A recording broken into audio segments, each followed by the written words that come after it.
addition to criticisms, may we just get Palace reaction on Senator Aimee seeking forgiveness from her father, late President Ferdinand Marcos Sr., for not being able to watch her brother, the President. May I read a portion of her statement?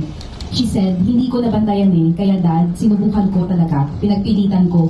Nayayamot na nga sa akin si Bongbong, alam ko naman, pero hindi ko talaga kinaya." Okay, mas maganda po siguro mahimay natin ang mga bawat salita ni Senator Aimee Marcos. Ito naman ay para sa para malaman din ang taong bayan. Ano nga ba ang totoo? Ang sabi niya ay hindi nabantayan. Sino kaya talaga ang hindi nabantayan ng magulang at sino ba talaga ang hindi nabantayan ang kapatid? Unang-una po, ang Pangulo. Hindi po ito nagmumura, hindi ito nagme-meltdown, lalo na sa publiko, at hindi po ito nagbabanta sa buhay ni Numan. Ang Pangulo po ay ikinasal, may pamilya, hanggang ngayon, faithful sa asawa.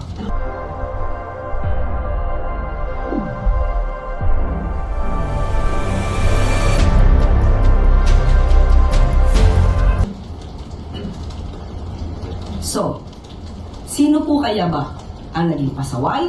Sino po kaya ang dapat na binantayan? Ang paghingi ng patawad, yung pang hindi pagbabantay sa kanyang kapatid, o ang paninira ng kapatid sa publiko? Ma'am, nakausap niyo po ba si President Marcos regarding sa latest statement ng kapatid niya? Alam po ng Pangulo ang nangyayari sa atin at sa mga pangyayari sa ating paligid. At asahan po natin ang Pangulo, hindi po siya naninira ng kanyang kapatid. I'm sorry, last na, still on Senator Aimee. Meron lang po siyang panawagan na isuspend yung government contributions ng SSS, GSIS, Pag-ibig Fund, and PhilHealth. Kino-consider po ba ito ng Presidente? Hintayin na lamang po natin kung meron pong i-anunsyo ang Pangulo patungkol po dyan. Thank you, ma'am. Sunod po na tanong, Alvin Baltasar, Radyo Pilipinas. Good morning po. Yusek, recent Pulse survey said that yung paglaban sa katiwalian, yung pangunahing dahilan, kaya nagtitiwala ang mga Pilipino sa Pangulo. Ano pong reaction dito ng Palasyo? Yan naman po talaga ang nais ng Pangulo na maipakita sa taong bayan na ang administrasyon ngayon ay lumalaban sa korupsyon. Ang administrasyon na ito ang siyang papaimbestiga sa mga abuso sa gobyerno. At yan po ang gusto manatili ng Pangulo sa isipan ng taong bayan. At yan po ang ayaw niya na mapatid. Gusto niya sana ay magtuloy-tuloy ito kahit hindi na po siya ang Pangulo. Speaking of tuloy-tuloy, Yusek, may mga nagsasabi na parang nalilimutan na daw ng administrasyon yung pag-imbestiga o pagtutok doon sa flood control anomaly. Ano po masasabi natin dito, Isa? Sa mga nagsasabi ng ganyan, ang tanging natin masasabi, hoy, gising. Dahil alam po natin kung papaano po nagsumiti na po ang ICI na kanilang report, di lamang po sa Ombudsman, kundi pati po sa DOJ. Ang Ombudsman ay nagsasabi rin po habang sila ay tinatanong na patuloy ang kanilang pag-iimbestiga, pati po ang DOJ. Wala pong natutulog pagdating po sa pag-iimbestiga sa flood control projects. Ito ay tanging paninira lamang sa gobyerno. Hindi po tumitigil ang Pangulo para mapanagot ang dapat na mapanagot. Sige, in connection with the Lenten season break, meron naman declaration ng Palasyo para sa pasok sa mga government bukas or even private, o mga nasa gobyerno na, Yusek? Meron po. Ilalabas po mamaya ang memo. Ano po kaya yun, Yusek? Maganda ang aking ngiti. So, ibibigay ko po sa inyo mamaya. Yusek, isang lang, habol lang tungkol doon sa Iran. Gaano po kaganda ang relasyon ng Pilipinas sa kanang Iran? Sa aking pong pagkakaalam at sinabi po rin naman ni Secretary Tez Lazaro, maganda naman po ang relasyon natin sa bansang Iran. Salamat po, Yusek. Salamat po. Maricel Halili, TV5. Good morning, Yusek. Yusek, peso has reached another record low. What does it mean for the country? Hindi po natin nais na ganito. Hindi po ninais ng Pangulo na magkaroon ng gulo sa Middle East. ito po ay talagang nagiging epekto at ang paghina po ng peso kontra dolyar ay bunsod na rin po ng geopolitical tension na nangyayari po sa Middle East. So, talaga pong ito ang maaaring kahinatnan hanggat hindi po napipigil ang tensyon o ang sigalot sa Middle East. Pero how concerning is this, Yusek? Considering na I think this is the 7th time na bumaba siya ng husto within the month.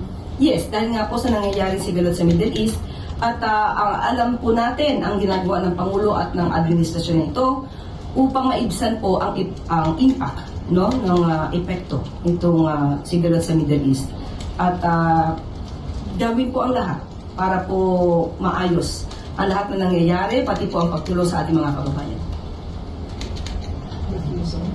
Ivy Reyes Billionaire.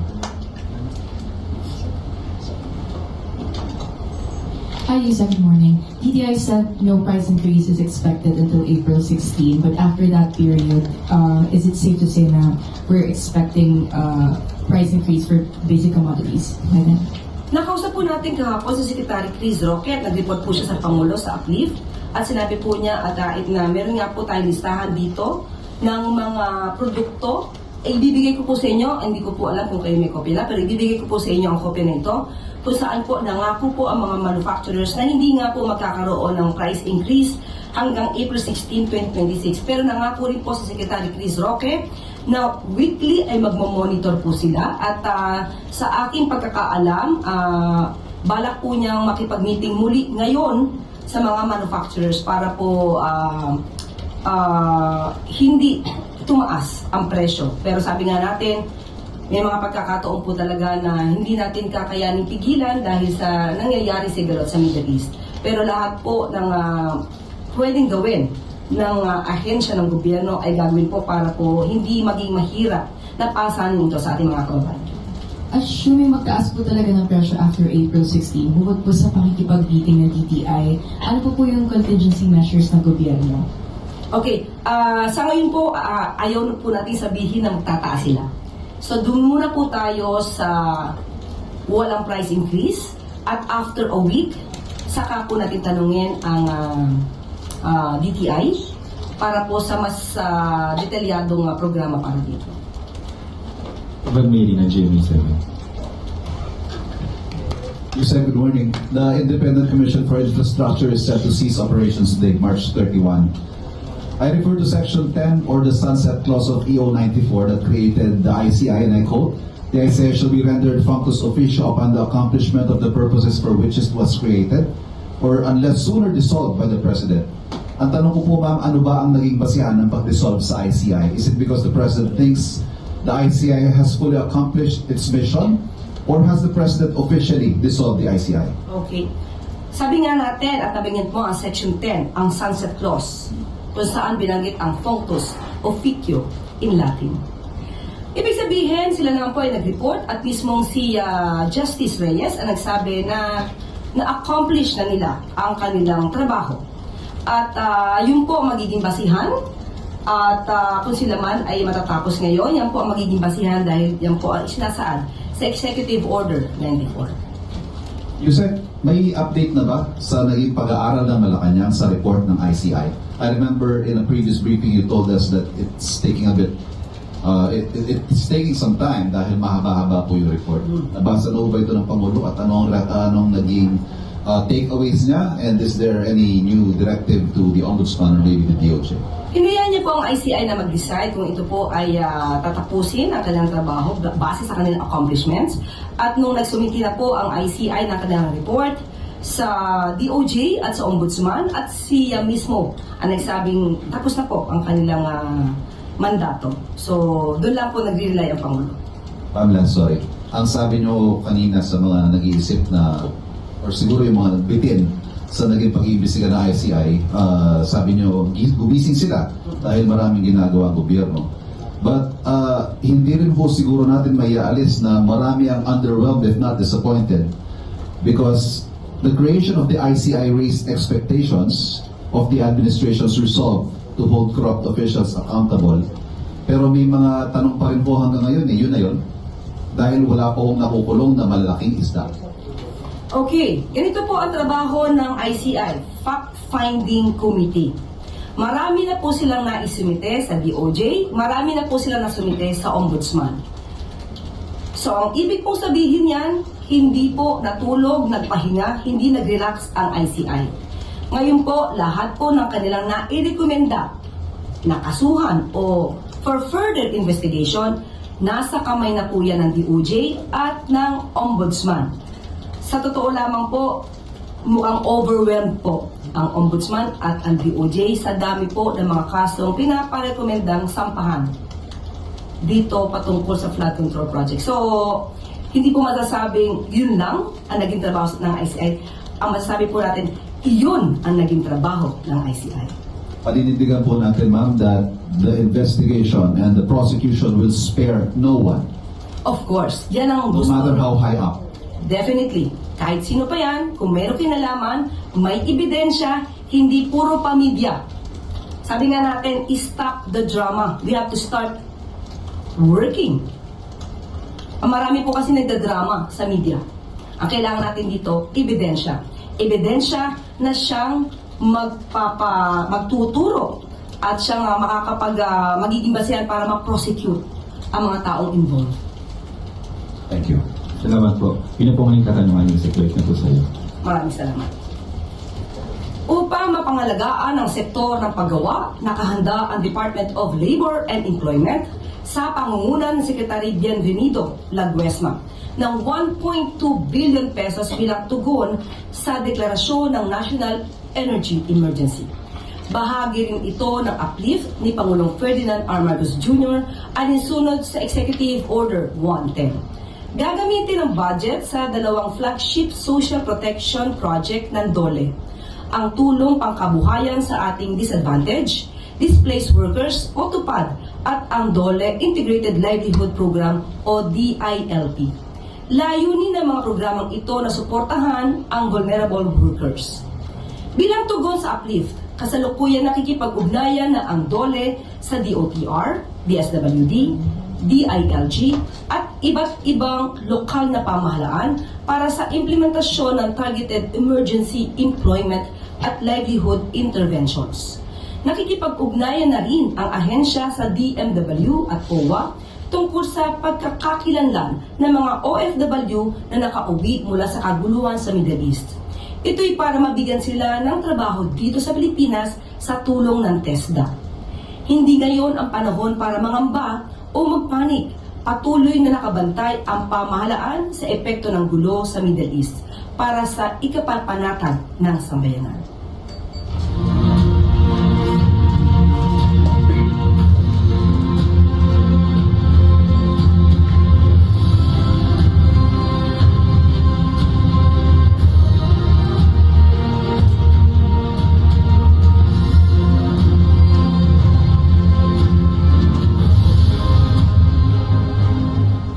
Bago tayo magtapos, DA at DPWH patuloy na tinitiyak na wasto ang pagkakagawa ng mga farm road projects ng pamahalaan. Noong Biyernes, March 27, personal na pinuntahan ni Agriculture Secretary Francisco Teodoro Jr. at Public Works and Highways Secretary Vince Dizon ang isang farm-to-market road sa barangay New Kasayuran sa Davao.